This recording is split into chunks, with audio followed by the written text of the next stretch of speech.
Hello everybody, welcome to the next part in our story of The Lion, the Witch and the Wardrobe by C.S. Lewis. And today I'd like you to see if you can spot the word magnificent. It means wonderful, big, fantastic. See if you can spot it in the story. Okay. Edmund, meanwhile, had been having a horrible time. When he asked the White Witch for Turkish delight, she merely said, "Silence, fool!" And as they sped through the darkness, he felt colder and more miserable than ever before in his life.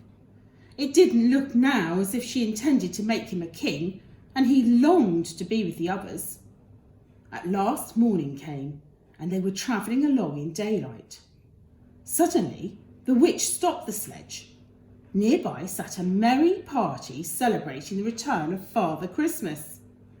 In fury, the witch turned them all into stone.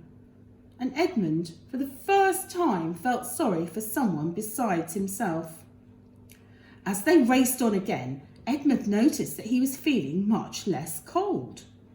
Soon, patches of green began to show through the snow. The sledge gradually came to a halt, and the witch ordered them to leave it behind and walk. When Edmund heard birds singing, his heart leapt, for he realised that the witch's cruel winter was over.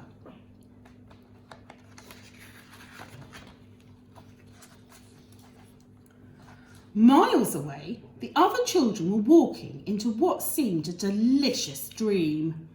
Through warm sunlight, into green thickets and mossy glades. "Not long now," said Mr. Beaver, and began leading them up a hill. At the top stood the stone table, and nearby all sorts of wonderful creatures were gathered around Aslan himself. Centaurs and unicorns, wood nymphs and water sprites, deer and great birds. The children could hardly look into the lion's royal solemn eyes, for he was both good and terrible at the same time. Finally, Peter stepped forward and said, "We have come, Aslan." "Welcome, Peter, son of Adam," said Aslan. "Welcome, Susan and Lucy, daughters of Eve. Welcome, he beaver and she beaver." His voice was deep and rich. But where is the fourth? "He's betrayed them and joined the White Witch," said Mr. Beaver. "Please, Aslan, can anything be done to save Edmund?" said Lucy. "All shall be done," said Aslan. Then he said to Peter, "Come, son of Adam, and I will show you the castle of Cair Paravel. For you are the firstborn and will be High King of Narnia over all the rest." Below them in the evening light, where Narnia met the sea, the castle shone like a great star. Suddenly, a noise broke the silence. "It's your sister's horn," said Aslan. Running towards the sound, Peter saw creatures scattering in every direction. Then he saw Susan swing herself up into a tree, followed by a huge grey wolf, snapping and snarling at her feet. Peter did not feel very brave, but he rushed straight up to the wolf and aimed a slash of his sword at its side. Quick as lightning, it turned on him.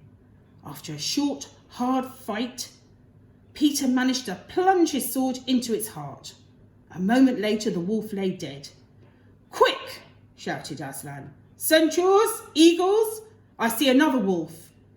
He will be going to his mistress.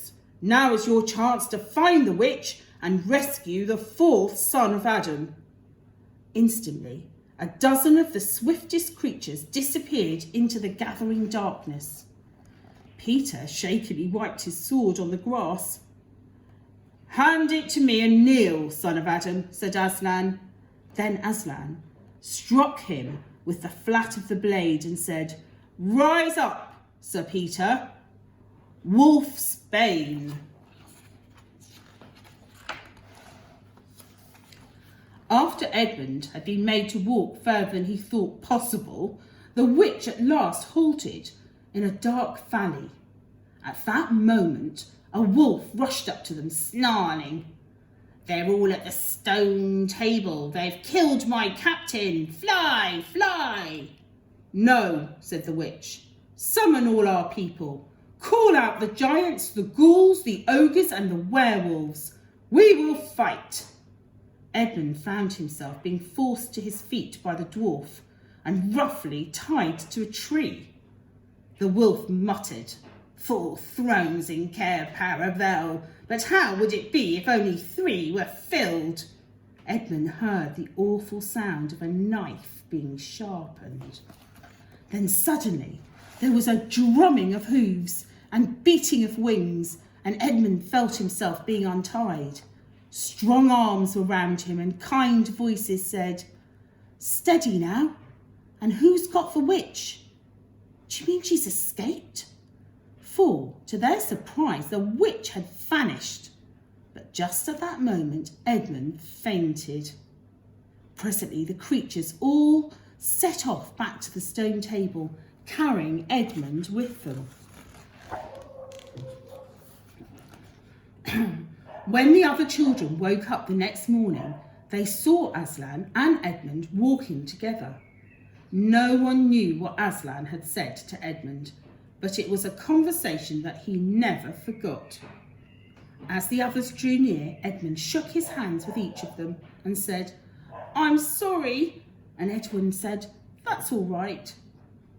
Then a leopard came up to Aslan and told him there was a message from the enemy. On the hilltop came the witch's dwarf. "The Queen of Narnia desires to come and speak with you," he announced. "Tell your mistress that I grant her safe conduct, but she must leave her wand behind her at the Great Oak," replied Aslan. A few minutes later, the White Witch stood before Aslan. "You have a traitor there, Aslan," she said. Everyone knew she meant Edmund. "And the deep magic says that for every treachery I have the right to kill, otherwise Narnia will perish in fire and water." "It is very true," said Aslan solemnly. Then he and the witch walked away from the others and talked, the golden face next to the dead white one. It was a terrible time for everyone, waiting and wondering. At last the witch left with a look of fierce joy on her face. As soon as she'd gone, Aslan said, "We must move from here." So they all set off, and as they walked, Aslan outlined to Peter plans for the battle.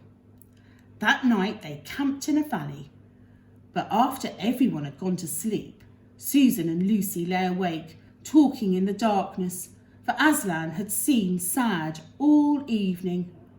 "Look," Susan suddenly said, and they saw the great lion walking away into the wood. Silently, they both got up and followed him. In a moonlight clearing, he turned to them. "Dear Aslan, wherever you're going, may we come with you?" the girls begged him. "Yes," he answered, "I would be glad for your company tonight, if you will promise to stop when I tell you." Presently, they found themselves going up the slope of the hill on which the stone table stood. At the edge of the trees, Aslan stopped and said, "Children, you must leave me to go on alone, and whatever happens, do not let yourselves be seen. Farewell." The girls cried and clung to him for a moment. A great crowd of evil creatures was standing all around the stone table, and in the middle of them was the witch herself. "The fool has come," she cried. "Tie him up."